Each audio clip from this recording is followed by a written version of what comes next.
पंचायत चुनाव में धांधली और गुंडागर्दी के आरोपों को लेकर कांग्रेस कार्यकर्ताओं ने सोमवार को पिथौरागढ़ कलेक्ट्रेट परिसर में जोरदार प्रदर्शन किया। कार्यकर्ताओं ने भाजपा सरकार पर लोकतंत्र की हत्या का आरोप लगाते हुए नारेबाजी की। इस दौरान कांग्रेस जिला अध्यक्ष अंजू लुंठी ने कहा कि नैनीताल जिला पंचायत अध्यक्ष चुनाव और बेतालघाट ब्लॉक प्रमुख चुनाव में भाजपा ने सत्ता के दुरुपयोग से विपक्ष की आवाज दबाने का प्रयास किया है।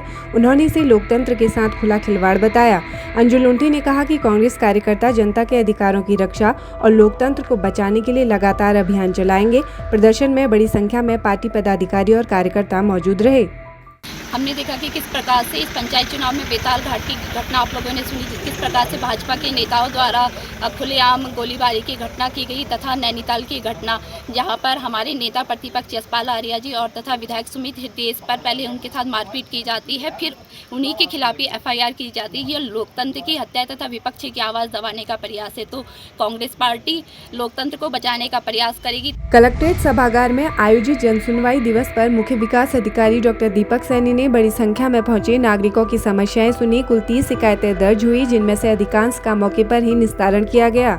शिकायतों में आपदा से क्षतिग्रस्त भवनों का पुनर्वास, भूगर्भीय सर्वे, सड़क व स्कूल भवनों की मरम्मत, पेंशन, पेयजल संकट, भूमि विवाद और सरकारी योजनाओं से जुड़े मुद्दे प्रमुख रहे।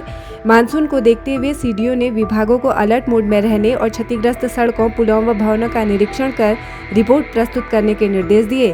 साथ ही हाल ही में प्रकाशित नकारात्मक समाचारों की समीक्षा कर विभागों से ATR मांगा। उन्होंने कहा कि जन सुनवाई का मुख्य उद्देश्य त्वरित व प्रभावी समाधान सुनिश्चित करना है। वहीं पिथौरागढ़ के मुख्य चिकित्सा अधिकारी डॉक्टर SS नबियाल ने बर्ड फ्लू के वायरस की आशंका को देखते हुए लोगों से सतर्क रहने की अपील की। उन्होंने बताया कि यह संक्रामक बीमारी मुख्यतः पक्षियों में पाई जाती है, लेकिन संक्रमित पक्षियों के संपर्क से मनुष्यों में भी फैल सकती है। इसके लक्षणों में बुखार, खांसी, गले में खराश, सांस लेने में दिक्कत, सिरदर्द और मांसपेशियों में दर्द शामिल है।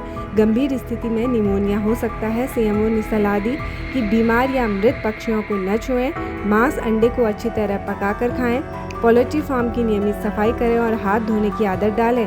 साथ ही लक्षण दिखने पर तुरंत नजदीकी स्वास्थ्य केंद्र से संपर्क करें और पक्षियों में बीमारी दिखने पर पशु चिकित्सक को सूचित करें।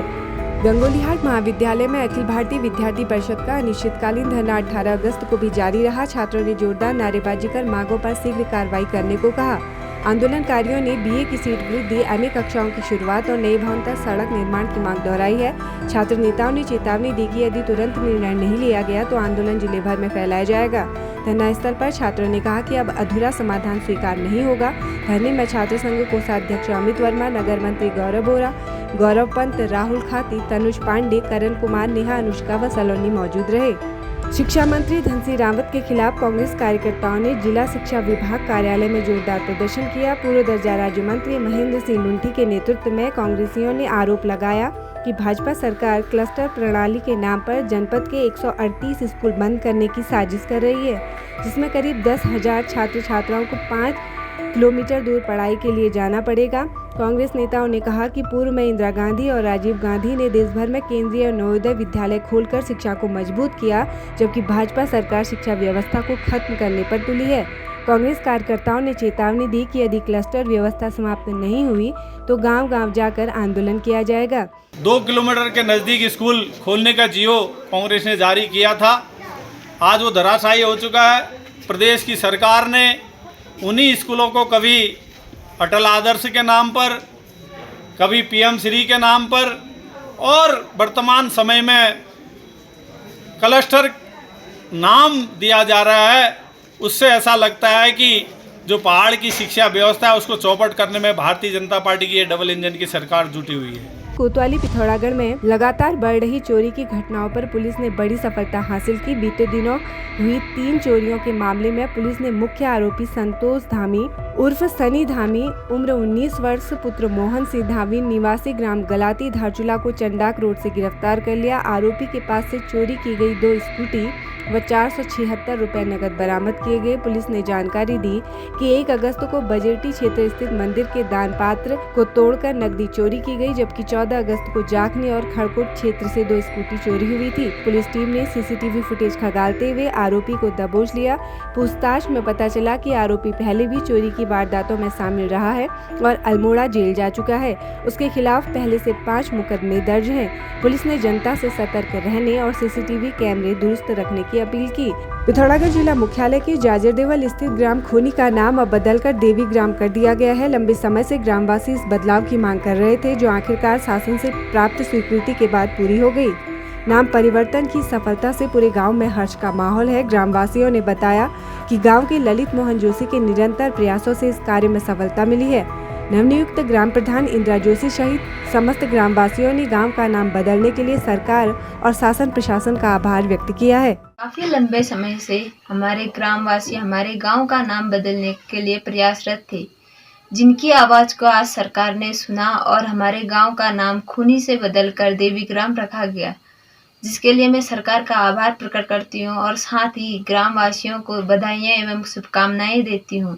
माँ भगवती के भूमि पर स्थित हमारे गांव का नाम देवी ग्राम होना हमारे लिए सौभाग्य की बात है। वर्षों से कहिए हम गांव की जनता इस नाम को चेंज करने के लिए लगी हुई थी।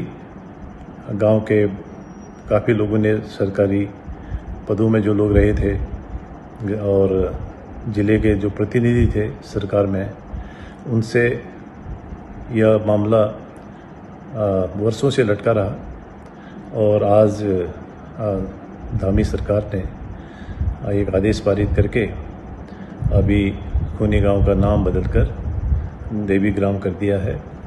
हम राज्य सरकार के बहुत आभारी हैं। पिथौरागढ़ बेस अस्पताल में स्थापित डायलिसिस यूनिट ने अपनी 5वीं वर्षगांठ पूरी की। इस यूनिट की स्थापना में नगरपालिका के पूर्व सभासद स्वर्गीय रॉबिन्सन बी सिंह की अहम भूमिका रही, जिन्होंने इसके लिए लंबे समय तक संघर्ष किया था। उनकी याद में परिवारजनों ने यूनिट में भर्ती मरीजों को फल वितरित किए। इस अवसर पर सुधा सिंह, आशीष कुमार सिंह, प्रशंसा सिंह, राजेश, रिया, निखिल, पूजा, अजीत चंद्र और ऋतिक सहित अनेक लोग मौजूद रहे। कार्यक्रम के दौरान स्वर्गीय रॉबिन्सन के योगदान को याद करते हुए लोगों ने कहा कि उनकी पहल से जिले के कई मरीजों को बड़ी राहत मिली है। यूनिट के 5 वर्ष पूरे होने पर उपस्थित लोगों ने इसे मरीजों के लिए एक बड़ी उपलब्धि बताया। पिथौरागढ़ पुलिस और एएसटीयू टीम को क्षेत्र में घूमता हुआ नेपाल दारचूला मूल का एक नाबालिग बालक मिला। पुलिस ने परिजनों से संपर्क किया तो पुष्टि हुई बालक घर से भाग निकला था। एएसटीयू प्रभारी बीसी मासीवाल और उनकी टीम ने कोतवाली पुलिस के साथ मिलकर बालक की काउंसलिंग चाइल्ड हेल्पलाइन के माध्यम से कराई। बालक को सुरक्षित रखने के लिए फिलहाल चाइल्ड हेल्पलाइन के सुपुर्द किया गया है। वहीं से परिजनों को सौंपने की आवश्यक प्रक्रिया शुरू कर दी गई है। पुलिस टीम की तत्परता से बालक सुरक्षित है और उसके परिवार तक पहुँचाने की दिशा में कार्रवाई की जा रही है।